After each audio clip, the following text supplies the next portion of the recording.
Hello, my friends.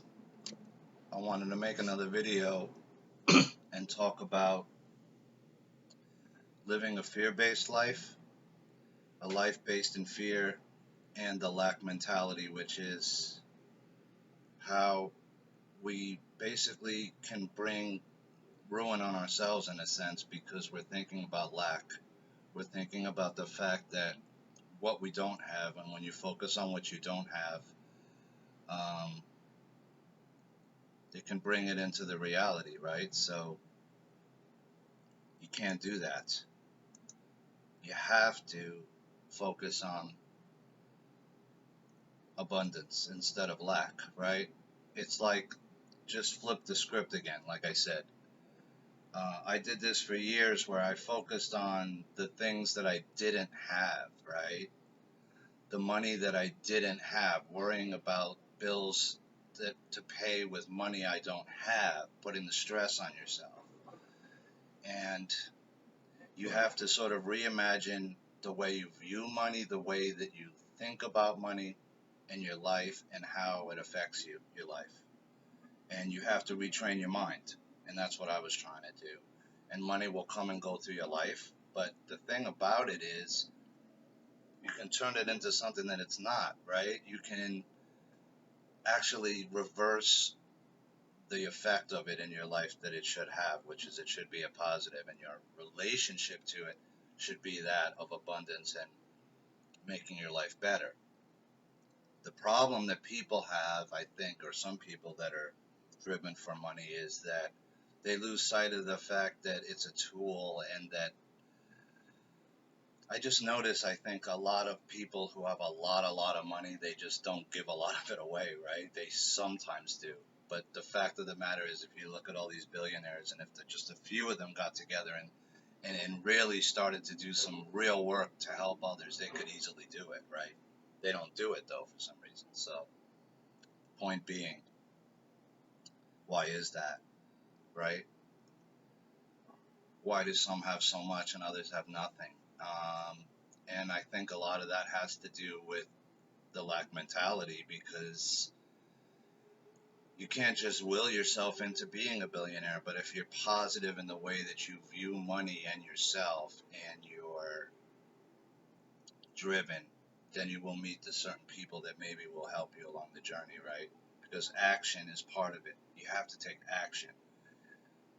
If you're just sitting there in the lack mentality, like I did for years, saying, woe is me, how do I get out of this mess?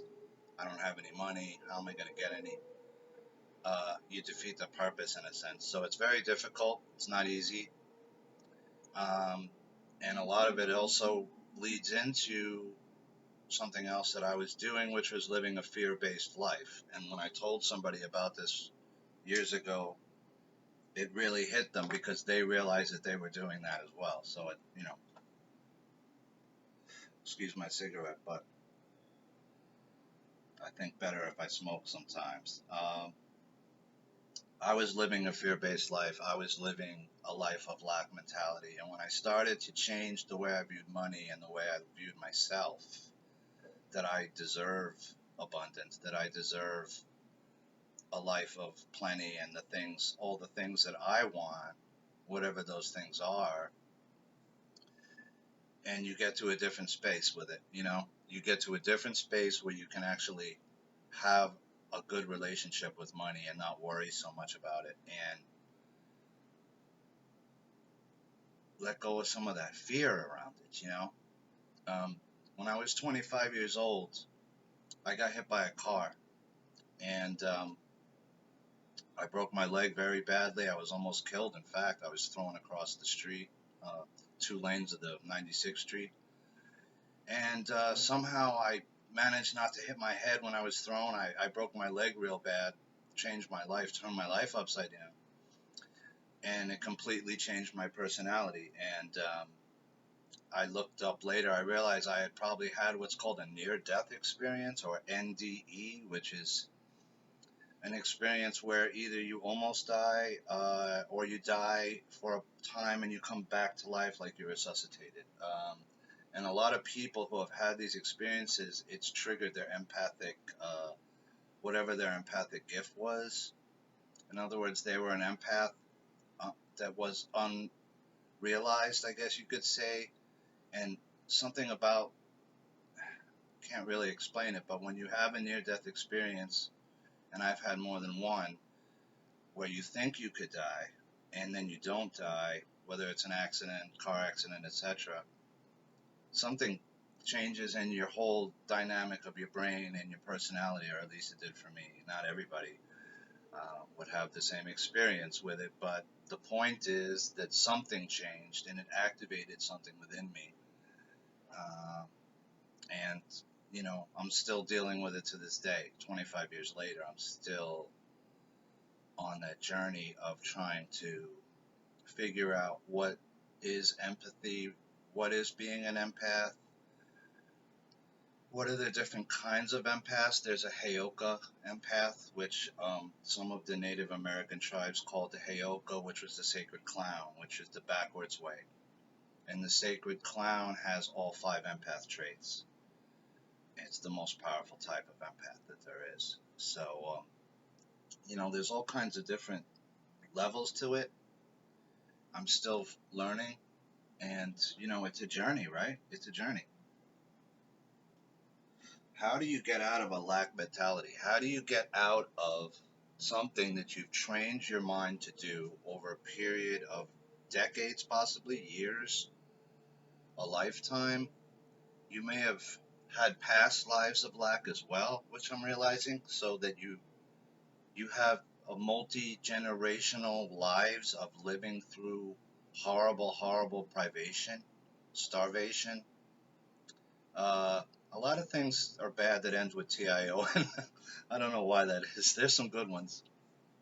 The point is that uh, this lack mentality has been ingrained inside of us, some of us over multiple lifetimes. So it's not impossible, but it's very difficult to get your mind right and get it set out of that lack mentality and out of a fear-based life, right? Uh, the fear-based life is extremely difficult to just realize it, because once you realize that if you watch the mainstream news every day, you're being pumped full of a fear train of lies and fear porn, right? And that has a extremely deleterious effect on the human psyche. It can mess your head up. It's really one of the most potent forms of propaganda that's ever been seen, right? It's the Nazi sort of playbook. If I repeat something enough times, you'll believe it, right? Over and over and over, repetition. I'm a communications major. I studied some propaganda when I was in college, and it's fairly obvious to see that what they're doing to us now, right? So you really have to fight back against the programming of, all the stuff that's being beamed into our heads from all different angles. We're being bombarded with messages all day. So you really have to try to find quiet time for yourself. Get grounded.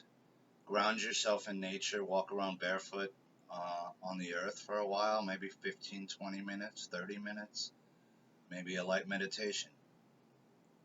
Ground yourself to the earth as much as you can. It's a powerful way to keep yourself grounded and in the center space, I found. Um, you have the weapons inside you to fight back against what the society is trying to do to us, right? In a sense. They don't want you to ascend out of the 3D space you're in, because it's easy to control you there. If I'm in 4 or 5D and my mind's free, right? I've done the research on my own, and I've found independent sources who I trust and who have given me information that my intuition is telling me is true. Then you can become free of the system, right? That's the matrix right there. It's a matrix of control that controls information flow, um, and is hitting you with thousands and thousands of messages throughout your day, trying to manipulate your mind into a state of where it can't think clearly, basically, where independent thought is pushed to the back of the mind, right? And the ego should take over. And that's the hardest thing about all this to me, is quieting that ego mind, keeping it, quieting it down, because it's the chatter in your head that's going to, make it hard, right? That's why people try to meditate, to stop the chatter in their mind, and it's, for some people, it's almost impossible. So try to find a way to still yourself. Uh, some people like to do physical things, right? That saved my life at the gym. For me, it was working out in the gym. It was my hour or hour and a half to find my space, quiet my mind down, because I'm focused on something where I'm in the moment, um, putting my body through something, right? And coming out the other side of it, and then having that peace, that afterglow of the endorphin rush, that's your body's way of naturally getting high, right? Um, what happens with a lot of people that get caught up with drugs is that instead of the endorphin rush they get hooked on the heroin rush, right? Or the coke rush, or whatever it is. And so your brain gets trained that that's the thing it wants. It doesn't want the workout anymore. That's not going to do it. It doesn't want the orgasm. That's not going to do it. It wants that drug, because you trained your mind to be, your pleasure centers of your brain to be wanting that thing, right? So, and that's extremely hard to get out of for some people. I've had friends that their whole lives have been consumed by drugs, of different kinds. So, and mine has as well at different times. So, you know, we all have our demons that we fight with, that we get out of our closet, and then we move on when we become free of it.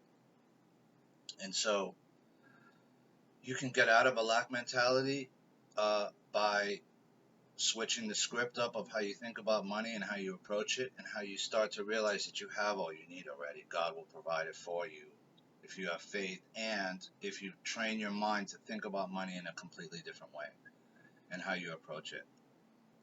So, fear-based life, I find much more difficult to get out of for some people, because it's the worry that you have to train your mind out of, right? Instead of worrying about, is this going to happen? What if this happens? And maybe bringing some of that into reality, you need to train your mind to think that all will be well, and that everything is going to go your way. That there's no other way it could work out but in your favor, in a sense, right?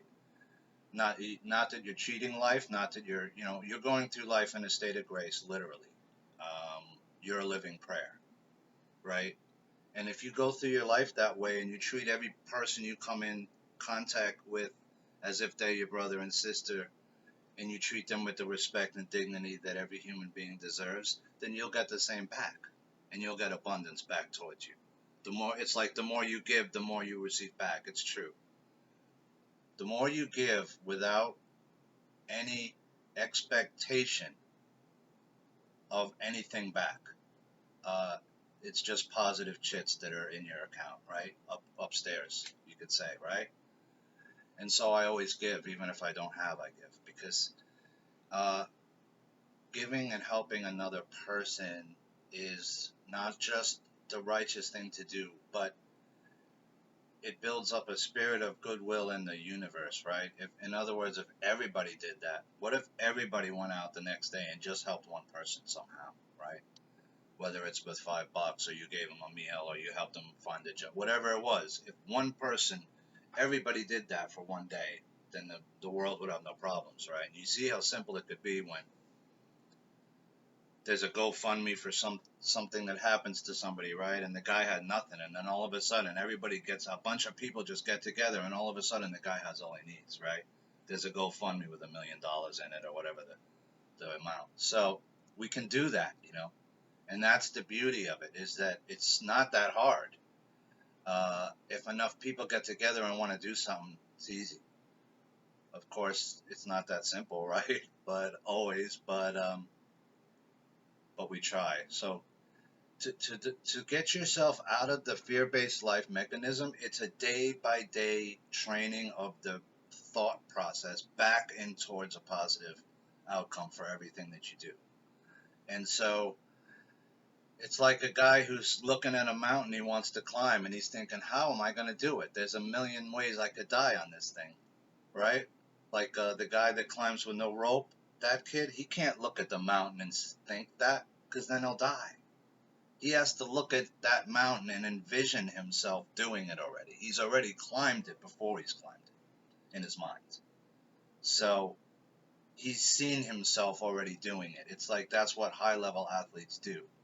They're trained through sports psychology usually to envision what the thing is that they already want to do being done, right? Seeing themselves doing it in their mind, and then bringing that thought process into the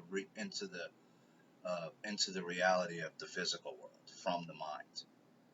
Um, that's a potent thing. That's manifestation in its purest form, in my view. And you'll sometimes see an athlete say that after like a victory. They'll say, "I saw myself already. I dreamt about this the night before, and then the next day I did it." So that's just visualization, manifestation. That's how powerful the mind is. For example, my grandmother, when she got to 95 years old, she wanted to, she kind of wanted to die. She didn't want to stay around much more.